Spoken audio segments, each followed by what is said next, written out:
Asepy Madagasikara fampindramam-bola ho an'ny mpiary madinika sy salantsarany dia manolotra anao ny vaovao.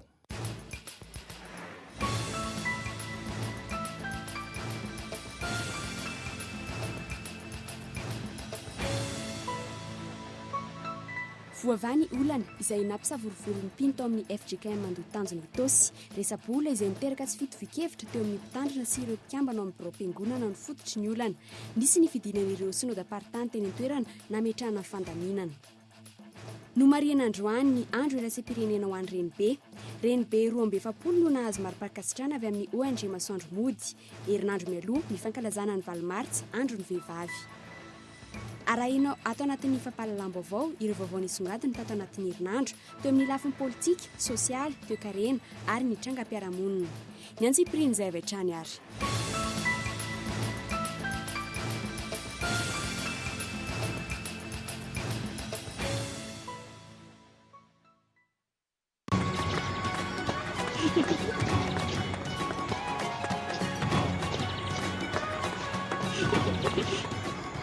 Média Consulting, Manu Chanao. Vendredi joli au féminin. Cabaret Yarana Mboud, au Nesca Mélodie, Mandjambir, Nisma Fitmars, Manunkam Sivulal. Nitabakil, de Aznoresno Média Consulting à Kourjan, au Nesca Mélodie, Mandjambir, Sio Nektarakat Tabak. Partenaire CFRH. Partenaire média TV+, Ma TV, Cool TV, RDJ, sponsor officiel, Baolai. Orange. Miamanzan Tutul, Miarakam Ni Orange. Mila mindram-bola ve ianao mifanaraka amin'ny asa fiarina ataonao? Mila tosika ara-bola ve ny fanitarana ny orinasanao? Aza misahirana intsony. ASEP no mampindram-bola amin'ny zana-bola anisan'ny mbola mora indrindra amin'izao fotoana izao. ASEP afaka mampindram-bola hatramin'ny 20 tapitrisa ariary ary maimaim-paona ny instruction du dossier. Tsotra ary tsy mahamenatra ny mindram-bola ao amin'ny ASEP. Ary fantaro fa mahazo fiahina ara-pahasalamana avy hatrany ny ankohonanao. Vantany vao mahazo ilay fampindramam-bola avy amin'ny ASEP ianao. Manantona ary ny biraon'ny ASEP Madagasikara akaiky ianao indrindra raha mila fanazavana fanampiny. ASEP Madagasikara. Findramam-bola tsara lanja, fiahina ny ankohonana. Média Consulting. THB, Manolotra anao. Ny feo sy ny soratra. Fampisehoana iarahana amin'ny dada sy fafa. Ny asapotsy Valmasy manomboka amin'ny 3 olatolakandro ao amin'ny Domertea à Korondrano. Ny tapakila dia azonao raisina mialoha ao amin'ny Média Consulting na Korondrano sy Super Musique Analakely. Ny feo sy ny soratra. Iran'ireo hira efa nankafizinao hatramin'izay. Partenaire média TV+, Ma TV, Cool TV, RTA, RDJ. Sponsor officiel THB.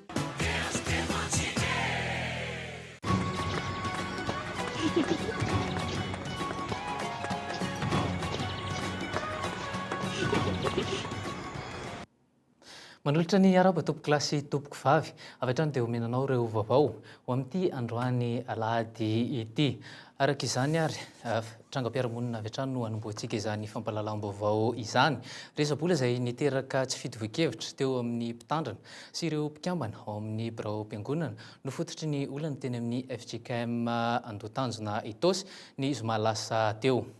Androany nisy ny fidinan'ireo synodam-paritany teny an-toerana nametraka ny fandaminana voavaraka izany ny olana izay nampisavorivory ny mpino teny an-toerana araka izany ka itao andritsilavo.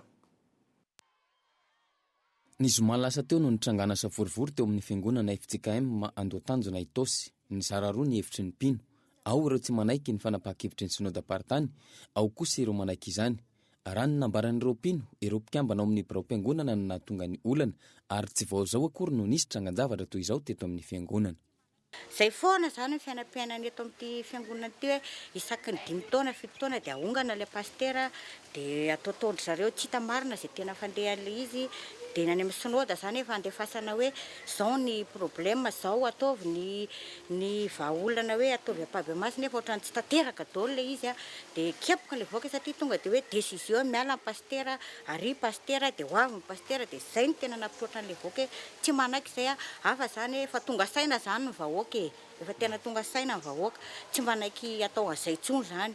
Nisy ny fiaonana teo amin'ny mpino kristianina sy ny synodam-paritany io maraina io taoriny ny fotoam-pivavahana. Fiaonana izay niazahana ny tadiavana vahaolana mikasika ny fiainam-piangonana. Vaovao araka izany ny olana ary milamina tanteraka raha ny nambarany ny diakona. Ny zavatra tapaka aloha zany dia tao anatin'ny fisavorivorona tokoa ny fiangonana androany akinanjo moa tonga tapaka ny ray aman-dreny synode apartany dia voalamina tanteraka dia ny eto zany dia manaiky ny fifindran'ny pastera voazava tsara mihitsy hoe ho any amin'ny zay andehanana any izy dia ny zay pastera mba ho avy eto koa dia mba ho raisinay manetriketrika ihany koa tahaka ny nandraisana izy rehetrarehetra taolo tao zay no lamina aloha fa tsisy tsony zany le tabataba aloha hatreto dia fampihavanana aloha zany ny mason'ny fiangonana ny mason'ny présidentny synode apartany dia ireo bureau mpiangonana taloha reo zany miala daholo aloha hatreto fa bureau mpiangonana vaovao ny hitondro anatin'ny herintaona. Nafindra toerana ny pastora izay efa niasa nandritra ny fito taona teto amin'ity fiangonana Andoatanjona ity ka isolo pastora vaovao. Hosoloina araka izany ihany koa ireo mpikambana ao amin'ny biraom-piangonana. Na dia teo azy izany, anisy ny fitoam-pivavahana tao amin'ity fiangonana ity androany. Toy ny mahazatra rehefa alahady tahaka izao dia indro averina aminao ireo tsiam-baovao nisongadina nandritra ny herinandro iny. Raharaha politika avy hatrany teo aloha ny famaranana ny fivoriana tsy ara-potoana teny anivon'ny anteny meram-pirenena teny Tsimbazaza. Teo ihany koa ny fataperan'ny teteza mity izay nofaranana tamin'ny faraparan'ny herinandro iny. Arahantsika avy hatrany izay fanadidina izay. Lasa ny mampara sy ny GPS avokoa ny toeran'ny filoha sy ny tompon'andraikitra rehetra eo anivon'ny anteny meram-pirenena. Avy amin'ny mampara avokoa ny filoha lefitra enina sy ny filoha Kristina Zanamasoa. Nanomboka teo amin'ny fividianana an'ireo filoha lefitra nefa no fivoriana Andehila no nitranga tao amin'ny anteny meram-pirenena. Solombavambahoaka mahery ny 20 no tsy nanatrika ny fivoriana intsony rehefa hitan'izy ireo araka ny fanazavana ihany fa lasa ny anteny meran'ny mampara fa tsy anteny meram-bahoaka ny tetsy Tsimbazaza. Rehefa jerena tokoa ny voka-pividianana natao nandritra ny fivoriana tetsy Tsimbazaza ho andro vao mera 720 dia azo ny mampara ny toeran'ny filoha 710 ary an'ny GPS kosa ny toeran'ny filoha-mboamera 10 manampy ireo questeur izany hoe tsy misy solombavambahoaka avy amin'ireo manoana ny filoha-pirenena mitarika ny voamera na manana andraikitra amin'ny anteny meram-pirenena ihany koa. Mbola tsy vita ny fividianana rehetra no tsikaritra fa nisy ny tsy fanarahan-dalàna tamin'ny fanatanterana izany ka antony takiany ny solombavambahoaka avy amin'ireo vondrona sy atoko politika miaradia nohana ny filohan'ny Repoblikan'i Madagasikara. Tao anatin'ny ady hevitra samihafa nefa tsy nanaiky ny amerenana izany fividianana izany ny mampara. Nanantitra izany ny solombavambahoaka Kristina Zanamasoa tamin'ny famaranana ny fivoriana tsy ara-potoana tamin'ity androany ity. Fandiniana fitsipika anatiny tsy tao anatin'ny lahadinika. Iny dia any amin'ny fivoriana ara-potoana ny jerena ny fitsipika anatiny.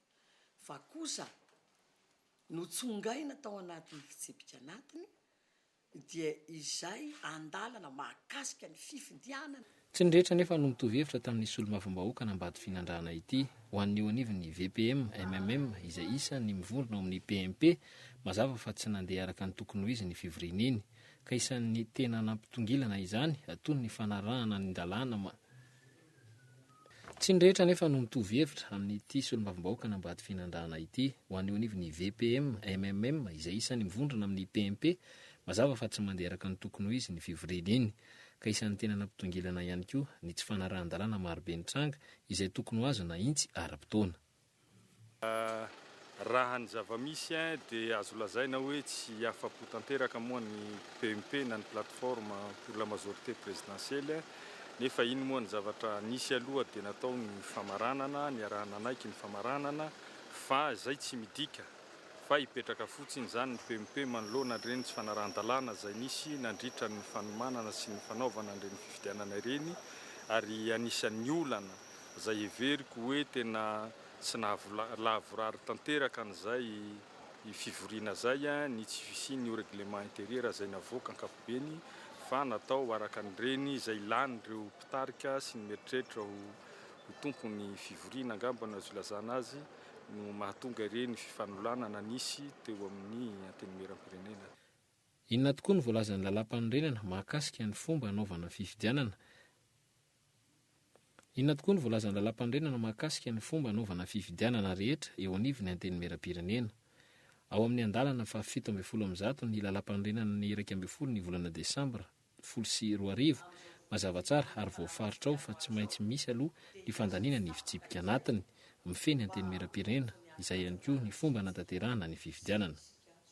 Ary tsy maintsy mandalo niv ny fitsarana avy momba ny lalam-panorenana izany na ny assez alohan'izany jerena ny fifanarahana na tsy amin'ny lalam-panorenana vao afaka miantra mba ho enti manatateraka ny fifidianana. Raha ny zava-nisy nefa avy hatrany dia ny birao no nofidiana ary natao ny fifidianana nefa tsy nisy ny fanajana ny voalazan'ny lalam-panorenana ity. vao nanomboka dia efa tsy manara-dalàna ireo solomavombahoaka antenaina anaja ny lalàna araka ny fitarainany ny maro teny amin'ny anteny meram-pirenena trany. Ny somary nagagany maro ihany koa dia ny hoe sady efa minisitry ny fitsarana ny mpitsarambony ihany koa Andriamatoa Kristina Razanamasoa nefa toy ny manadino an'ity andalina voalaza ny lalam-pandrenana ity.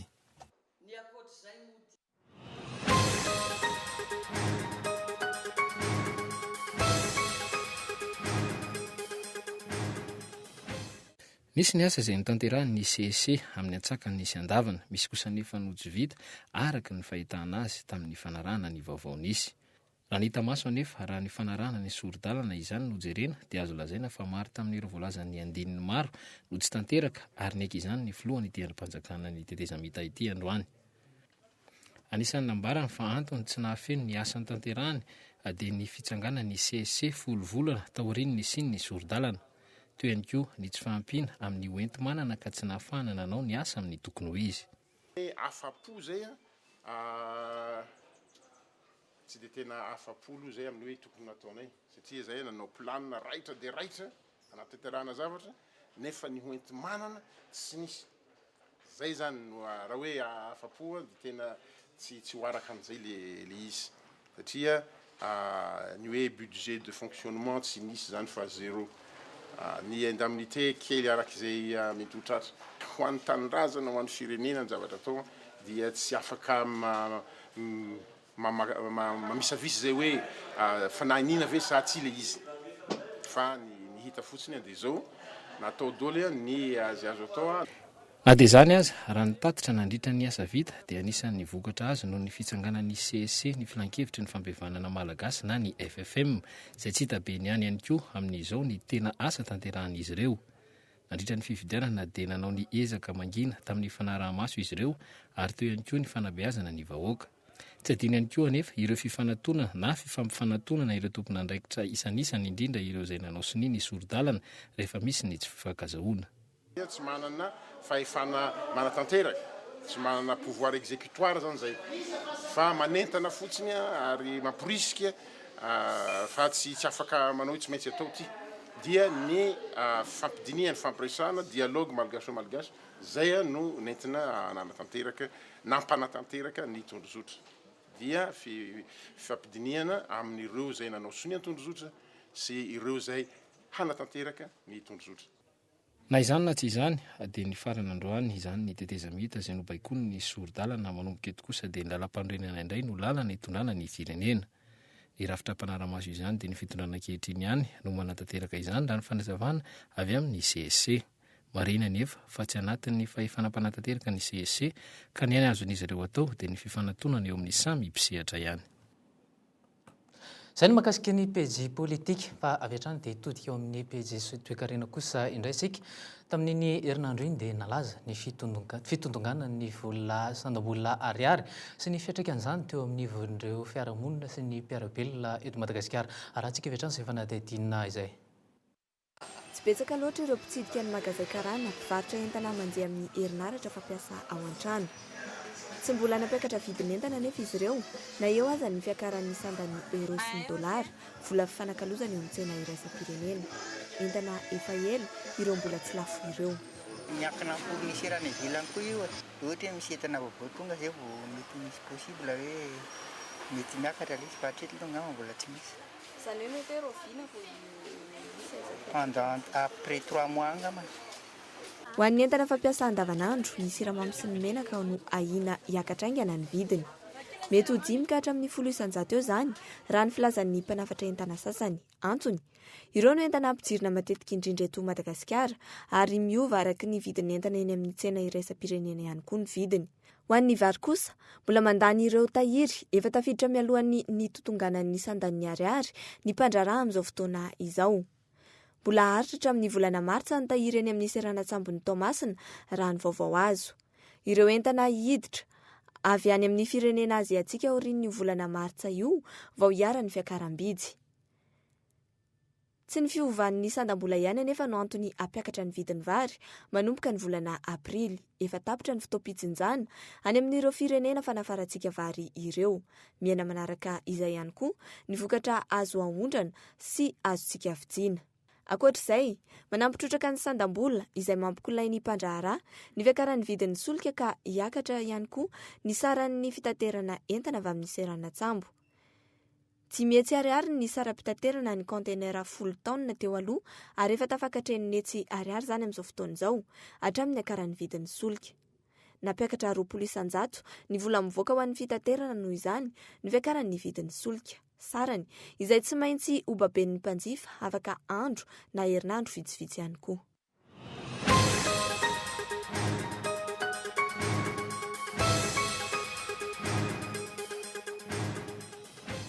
Ny taona 2024 nahitan'i Madagasikara 3.30 miliara sy 3.500 tapitrisa ariary sy ny taona 2024 nahazoana 5.20 miliara sy 2.20 tapitrisa ariary no taona roa nahitan'i Madagasikara tombony tamin'ny asam-barotra iraisam-pirenena hatramin'ny taona 5.700. Tamin'ireo taona ireo, niakatra ny tany fanondranan'i Madagasikara ny volo-fanondrana toy ny lavanilina, ny kafe sy ny jirofo. Ny fifidianana, ny taona 2024 kosa izay nitarika fikorotanana politika teto amin'ny firenena no nanimba izany fivoarana ara-toe-karena goavana izany. Taorian'izay, niaina tanteraka ary tsy tafarina intsony ny mizanam-barotra malagasy. Ny fanafarana ny solika no mibahana ho amin'ny fanafarana entana avy any ivelany. Teo ihany koa ny fanafarana ireo entana fampiasa andavanandro toy ny vary sy ny menaka ary ny lafarinina izay nanindry ihany koa ny fanafarantsika entana ary napiakatra ny vola mivoaka amin'ny vola makany ivelany. Ho an'ny taona 2024, niakatra ny fanondranana makany ivelany misongadina ao anatin'izany ireo vokatra amin'ny arena kibon'ny tany toy ny nikel sy ny cobalt akoatra ireo voly fanondrana efa nahazatra hatramin'izay jeny lavanilina sy ny kafe. Hatramin'ny volana Jolay 2024, ny iba 10 miliara sy 3.20 tapitrisa ariary ny mizanam-barotra malagasy raha toa ka tafalatsaka hatramin'ny 2 miliara sy 5.7 tapitrisa ariary zany ny taona 2024 izany hoe nisy fiatsarany izay mizanam-barotra izay ny taona 2024 na dia mbola tsy tonga avokoa aza ireo vola avy any ivelany tamin'ny fanondranana entana ho ny taona lasa iny. Raha hitodika kosa eo amin'ny pejy sosialy kosa indray isika dia mahaliana ny maro ny asan'izany atao hoe vadin-tany izany ka arahantsika eo anatin'ity fanadihadiana ity izay. Manaraka izany teo ihany koa ny fiantraikan'ny fihinanana paty izay eo amin'ny fahasalamana no misy fiantraikany amin'izany fihinanana paty izany. Arahantsika avy hatrany ireo fanadihadiana roa ireo. Niteraka resabe tatoato fa miteraka voka-dratsy ho an'ny fahasalamana ny fihinanana karazana paty iray amidy eto amin'ny tsena anatiny. Isan'ireo aretina voatontonona tamin'izany ny omamiadana. Tsy mbola nisy aloha hatreto fitiliana na fikarohana na hafanana namarina an'izany, saingy mailo ireo mpanjifa manoloana ny fihinanana ireo fanomeza-tsiro amidy miaraka amin'ny paty. Ny anahy zany ny paty ny tena hoaniko. Le sosika aloha tsy zakako fa mampivalana. Tsy dia manisy an'ino fa ataoko natoraly ny ampiarahako aminy. Fa manino ianao tsy mihinana ilay sosy? Ilay izy vita sinoa zany dia matahotra. No mafisin'ny mpitsabo iray fa tsy ny fihinanana paty ny ratsy fa ny fidiran'ireo akora simika ao anatin'ny vatana no miteraka voka-dratsy ho an'ny fahasalamana. Isan'ireo taova voakasika voalohany amin'izany ny vavony. Fa ankoatran'izay, mety tafiditra ao anatin'ny ra ihany koa ireo akora simika ireo rehefa avy nandalo tao amin'ny tsinay. Efa nisy ny trangana retina vokatry ny fihinanana paty, tsikaritry ny mpitsabo iray miasa amina hopitaly lehibe iray eto an-drenivohitra. Misy zao karazana paty eto an-drenivohitra izay miparitaka manerana ny Madagasikara koa izy io dia miteraka fivalanana tena hoe fivalanana tsisy ohatr'izany. Rehefa tena mijery ianao marary anatin'ny 10 ohatra mivalana, rehefa tena adiadinao tsara ilay sakafo nohaniny, 4 amin'ireo mivalana noho ny resaka paty. Na mafisin'ny sapana mpanara-maso ny sakafo kosa, fa efa nandalo fitiliana avokoa ireo sakafo miditra eto amin'ny tsena anatiny ary manaraka mifenitra takiana araka izany izy ireo. Karazana paty misa 420 avy any Egypta, Maorisy, Pakistan, Frantsa, Italia sy Turquie no nahazo certificat de consommabilité tamin'ny taona 2024 iny. Fa io tsy le certificat de consommabilité hoe azon'ny olona ny teneninantsika hoe makarary izy na tsy makarary. Tsisy hoe tonga dia tia ny aretina tsy maintsy tonga fa zao io miankina fikarakarana ho azy ihany, miankina fametrahana ho azy ametrahana any, miankina karakarana ho azy zay no mety miteraka aretina. Fa raha ohatra izy hoe mivoaka somatsara tato amin'ny testsika hoe consommable ara-dalàna io azo hohanina io zany. Fa rehefa tonga any amin'ny vahoaka any amin'ny mpihinana, eo amin'izay le mpihinana manao ny kojakojany rehetrarehetra any amin'ny kojakojany any sy ny fikarakarana azy sy ny fametrahany azy sy zay no mety hiteraka le aretina. Azo porofona atao amintsika ve fa raha misy nitrangana ho mamiatana fa ireny karazana paty ireny tokoa no mety ho navo izany. Raha ara-dalàna avokoa ireo sakafo ny ala teny amin'ny sampana mpanara-masony sakafo, aiza ho aiza ny lesoka ka mahatonga ny resabe ankehitriny. Manoloana an'izany, isan'ny tombony ho an'i Madagasikara ny hoe mbola akora natoraly avokoa ny 520% ny sakafo miparitaka eran-tsena. Ry zareo Japonais no loha laharana amin'ny fihinanana sakafo misy akora simika noho ny velaran-tanin'izy ireo tsy misy ambolena firy intsony.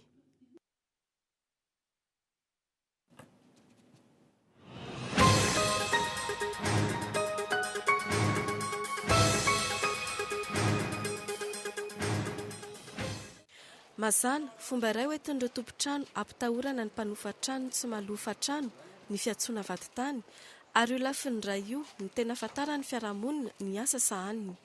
Apahany ihany anefa izany satria maro samihafa ny andraikitra raisin'ireo vaditany.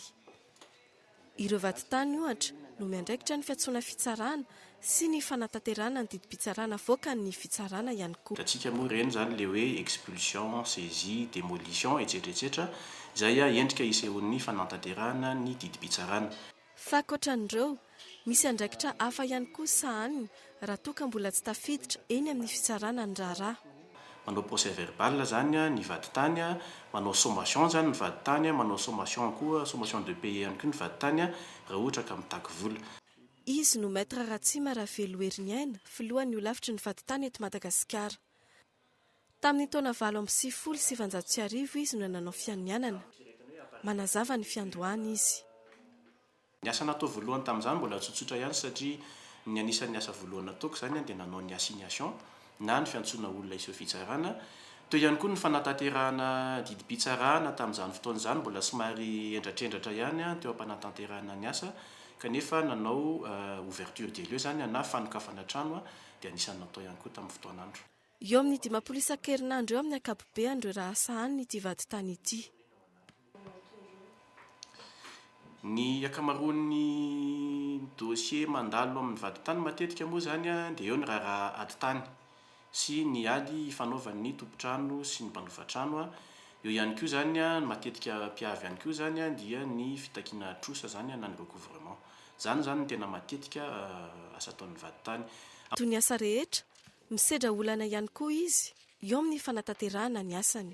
Zay vaditany aloha dia tatoato, indrindra atao anatin'izay taona vitsivitsy, 3 na 4 taona zay zany natsapa fahasahiranana zay eo amin'ny fanatanterahana didi-pitsarana satria nanjary nisy fanelingelenana anay zany tamin'ny fanatanterahana ny reny didi-pitsarana reny.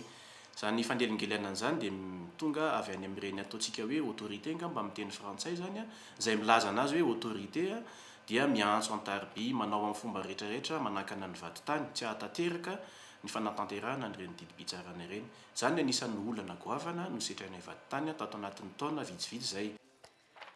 Misy 720 amin'izao ireo vaditany miasa manerana ny Madagasikara, isa izay mbola tsy ampy. Isy ny fifaninanana andraisana vaditany miisa 100 ho tanterahana ny fahatelo, fahaefatra sy ny fahadimy volana jona ho avy izao. Ireo faritra ivelana Antananarivo no ametrahana ireo vaditany vaovao ireo. Trangam-piarahamonina kosa indray nalaza tao anatin'ny herinandro farany teo iny ny fahitana bomba teny Manjakaray. Teo ihany koa ny fanolanana izay nitranga teny Akadikely. Raha iverenana resaka bomba dia hatramin'izao fotoana izao mbola tsy fantatra mihitsy fa na dia adina tsisy mangirana momba izay raharaha bomba na grenade na cocktail molotov izay rahantsika vetrany ireo fanadidina roa ireo.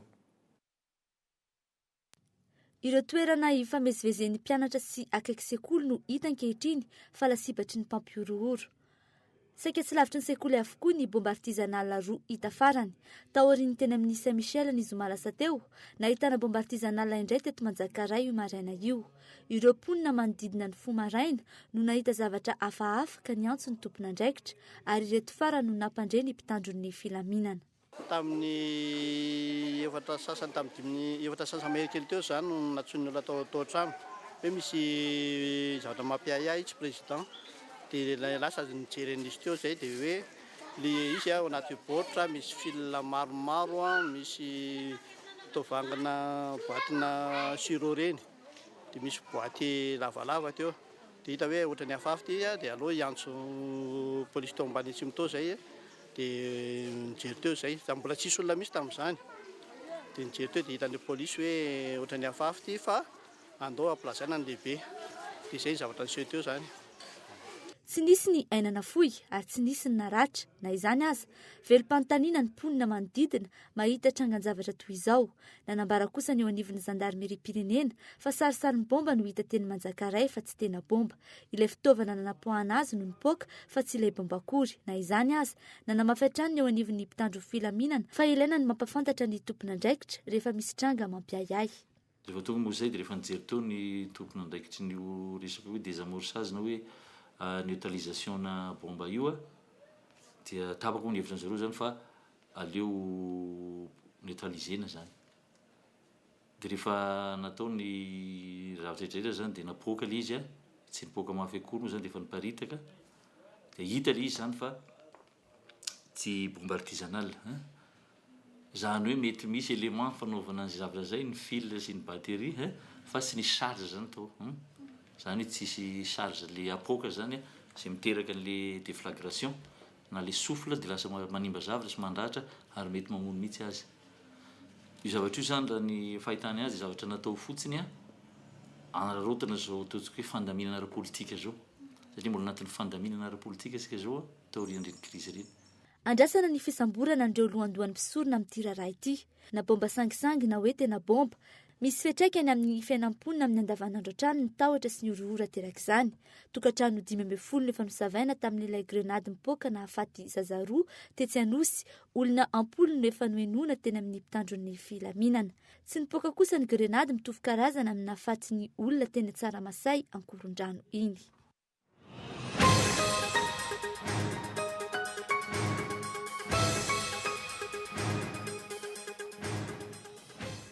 Fietsika tsy mahazatra hitan'ny iray mpianakaviana iray tamin'ny zanany lava ao eny taona monja nanaitra azy anaty ady. Tovolahy iray 12 taona tsy mipetraka amin'ny iray aman-dreny niteraka azy intsony no voalaza fa manolana ireo ankizy mpiara-milalao aminy ao amin'ny fokontany andafy avaratra Ilafy ka ny anaty bararata sy any amin'ny toerana iray fanasan-damba no anaovany izany.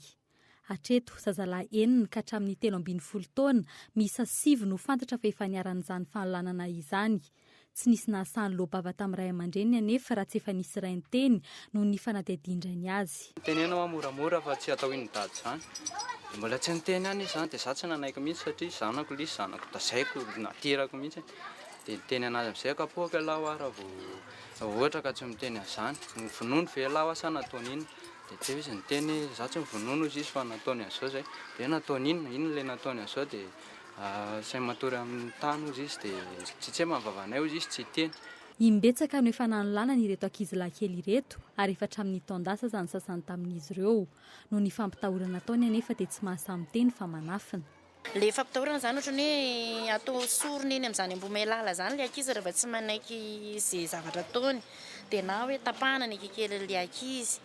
Ohatran'izay zany izy ary izy tena mitondra antsy kely ozy ny ankizy ka ireo ankizy ireo koa zany ny problème tamin'ireo ankizy ireo tsy nisy nasamiteny ireo na iray ary raha tsy efa nisy ray nitratra farany tsy haiko izay ve fiasan'Andriamanitra sa ahoana. Tovolahy toy ny ankizy rehetra kosa ilay voalaza fa mpanolana raha nanambarany sefokotany ao an-toerana. Tsy ahina fa miara-milalao amin'ny ankizy rehetra ary isany mahasarika namana betsaka indrindra. Zazalahy kely manana traikefa izy amin'ny fanaovana kilalao tomobile kely kapoaka reny dia mahasarika ny ankizy kely rehetrarehetra mihitsy izy ary tsy nieritreretina mihitsy hoe anao zavatra mahamenatra tahaka izany ilay zaza. No tanan'ny zandarmaria ankady kely Lafonjimaika ilay tovolahy voalaza fa nanolana hatramin'ny androany. Ny fonja natokana ho an'ireo ankizy tsy ampitaony eny an-tanimora kosa no mety ampidirana azy aorian'izay. Ity fonja ity izay mitana zazalahy 5 latsaky ny 7 taona azonina Vonjimaika amponja miandro ny fotoam-pitsarana azy ka ny ankamaroan'izy ireo dia ny fanolanana no eloka nahatonga azy tety. Izay no mahakasika ny trangam-piarahamonina fa itodika kosa eo amin'ny fanatanjahantena kosa indray isika. Fifandonana teo amin'ny rababany sy rasta izay hotateriny Marijaona aminao anatin'ny fanadihadiana izay hoarahantsika rehefa avy eo. Eo koa ny fanavaozana ny kianja filalaovan'ny maki etsy Andotam-pianaka. Ary avetrana ary izay fanadihadiana izay. Eto amin'ny kianjan'ny maki eto Andotam-pianaka, ireo ekipam-pirenena malagasy ao anatin'ny sokajy zokony. Mbi ao anatin'ny saina avy hatrany hoe inona no zavatra misy. Anao fanazarantena amin'ny fambolena bozaka sy ny fanatsarana ny kianja izy ireo. Dia rahantsika ny mahakasika izay. Le antsika androany moa zany amin'ny hoe kianja maki azy dia mahatsapa tena ny mpilalao ato anatin'ny maki fa tompony amin'ity kianja ity. Zay ny anisan'ny ray voalohany hoe nanapahana hevitra hoe aleo ary raisina tanana fikarakarana ny terrain. Faharoa manarakarak'izay ny ety ambony kianja ny tena fantatry ny olona mpilalao zany ka raha ratsy ny qualité ny kianjantsika tsika ndray compétition internationale 7 amin'ny herinandro matsiaro tena ho afa-baraka ihany ireo mpilalao zany dia zay no tonga n'ity fanapahan-kevitra ity hoe alao ataotsika le izy. Mararo an'ny mpilalao no mahita ny faratsin'ny kianja ka nanosika azy ireo anamboatra ny simba mba hiverenany eo amin'ny filaniny sy atriraisam-pirenena ity kianja ny bola lavalava tokana eto Madagasikara ity. Marina fa tera iraha manana ity fa mba tokony raha avy manao matsa dia mba manamboatra an'izay simba mba iraha manao ohatry izao fa tsy fahaletsehatra an'izay volam-boaka ijereto fotsiny manamboatra fa tsy ny ekipam-pirenena ohatry izao ny anamboatra. Marina ny ekipam-pirenena fa malahelo an'ity terrain ity satria tsy emika mihitsy zalahy vao nahazo an'ity terrain ity dia potehana fotsiny ve. Ao anatin'izay fanatsarana ny kianjan'ny maki izay betsaka ny fananana hiditra eto ho an'ny latsaky ny 12 taona izay andraisantsika eto Madagasikara andraikitra ary ny voninahim-pirenena tanteraka no arovan'izy ireo. Ho an'ny maki zokony kosa indray tsy maintsy hiatrika ny kanina izay atao eto Madagasikara ihany koa izy ireo ary nametoky fa andrombaka izay anaram-boninahitra izay tapakila andehanana amin'ny fiadinany amboara eran-tany izay atao any Londra ihany koa no fanantenana lehibe sy ny paikady apetrak'izy ireo ankehitriny.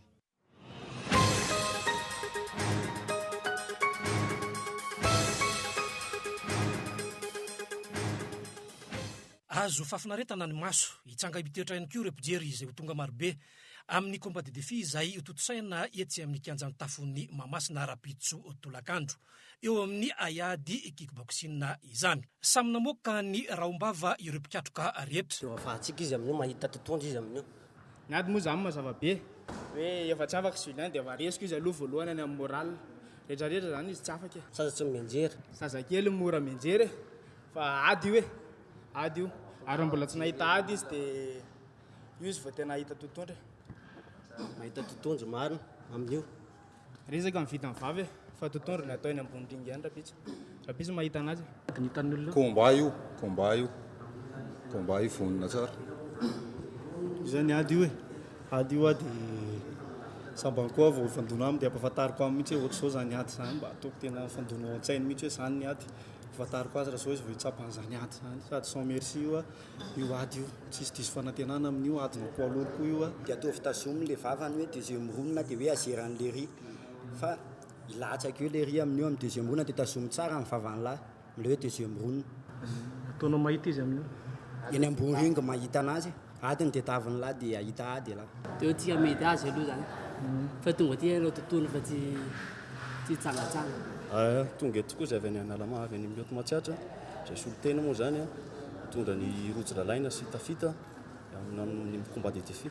Ty combat de défi ty moa zany dia efa marina tokoa fa elona ny andrasana ity combat de défi ty ary efa nisy fotoana saika nanaovana ny organisation moa zany tsy maintsy tanteraka foana izy zao ka eto izay zany dia mba mametraka ho an'le mpitondra zany ao amin'ny fédération indrindrandrindra eo amin'le rafin'ny arbitrage satria dia io ny zavatra tena indro kely be da be satria manakivy ny mpanazatra manakivy ny joueur eo amin'ny resaka fitsarana ka tokony mba hojerevana akaiky zany zay satria dia olana efa miseho foana zany io matetika isaky ny championnat zay atao. Aorian'ny ady no ifatenana ireo ekipam-pirenena 424 eo amin'ny ayady kickboxing. Izay no manakatona tanteraka ny tsy ambo avao nandritra nyny herinandro iny fa arahantsika ndraiky kosa ireo vaovao nisongadina ho an'ity androany ity. Androany izay fankalazana manokana ny fetin'ny renibe. Tsy mipetrapotsiny ireo zokiolona vehivavy fa manao izay vitany eo amin'ny asa tanana, ny fikarakarana sakafo sy ny maro hafa. Nisy araka izany ny varotra fampiratiana ireo asa vitan'izy ireo tetsy amin'ny ONG Masoandro Mody Mahazo Arivo. Nisy ihany koa ny sorona masina lehibe izay notanterahana tao amin'ny ekara Saint-Louis Mahazo Arivo ary nandritra izany no nizarana mari-pankasitrahana ireo renibe miisa 720. Ireo rehetra ireo no nandravaka ny fankalazana ny alady voalohany amin'ny voalohan'ny volana Martsa izay natokana ho fetin'ny renibe. Mazana tafiditra ao anatin'ny fankalazana ny valomartsa ny fankalazana ny fetin'ny renibe ka antony mahatonga izany fety izany no vitsy-pahafantatra. Arahantsika avy hatrany ny fanazavana. N'Andriamanitra no fatratraran'izy ireo ny androandroany izay ankalazaina tsy ataontsika hoe manera-tany fa vitsivitsy ihany tany mananana an'izy ity mankalazan'izy ity. Dia ny Masoandro Mody anisan'ny voalohany eto Madagasikara ary efa 7 taona izao nankalazana tsy dia heno mihitsy ny antony dia matetika fandray amin'ny 8 mars dia ao no eo satria indraindray 6 mars zany ny fête des grand-mères, indraindray 4 lahady voalohany volana mars foana zany ilay izy. Izay aloha voalohany. Faharoa manarakaraka an'izay ilay zokiolona dia tsy dia tena lahara-pamena loatra ho an'ny fiarahamonina. Fa Masoandro Mody kosa tsy manao latsa-danja zany zavatra zany. Profin'izany dia izao no anangonana ny zokiolona eto mba tsy ho manirery izy mba hiezaka moka an'izay zavatra tena hainy hatramin'izay izy sy kaly bebe koa. Fa mbola eo amin'izay tontolo ny vehivavy izay hatrany nosokafana androany tamin'ny alalan'ny fitaoam-bavaka tetsy amin'ny FJKM Tanjombato ny fankalazana faharoapolo taona jiron'ity ivitoerana fianarana manjaitra ity na ny Ecova izany. Maro ny zavatra efa vita ho ny tompon'andraikitra. Mbola marany koa nefa ny ezaka tiana hotratrarina ho an'ny 20 taona manaraka. Ny ohatran'ny 4,2 sy iray alina ireo mpianatra efa navoaka manerana ny nosy nandritra izay 20 taona ny sin'ny Ecova izay. Ny 700 ihany no lehilahy raha ny fanazavana. Araha hovetrany ara. Manodidina eo amin'ny 14,000 eo zany ny mpianatra nandalo tao anatin'izay 20 taona izay. Izay hoe tany lolo zany vitsivitsy tany amin'ny herintaona, 2 taona, 3 taona fantateo aoriana zany dia mipetsaka hatrany dia eo amin'ny 14,000 eo zany ny mpianatra nandalo manerana Madagasikara. Vitsy dia vitsy ny tapavitrian'ny lehilahy. Ty taona 13 sy 14 ity zao vao somary mba betsabetsaka kely fa talohan'izay tena lehilahy zany vitsy ny atao hoe betsaka dia 4% fa tsy hoe be dia be hoe atsasana ohatra zany. Dia ny fanadihadiana iny koa no manakatona tanteraka izao fampahalalam-baovao izao ankasitraninao tompoko lasy tompoko vavy nanaraka izany hatramin'ny farany. Veloma tompoko.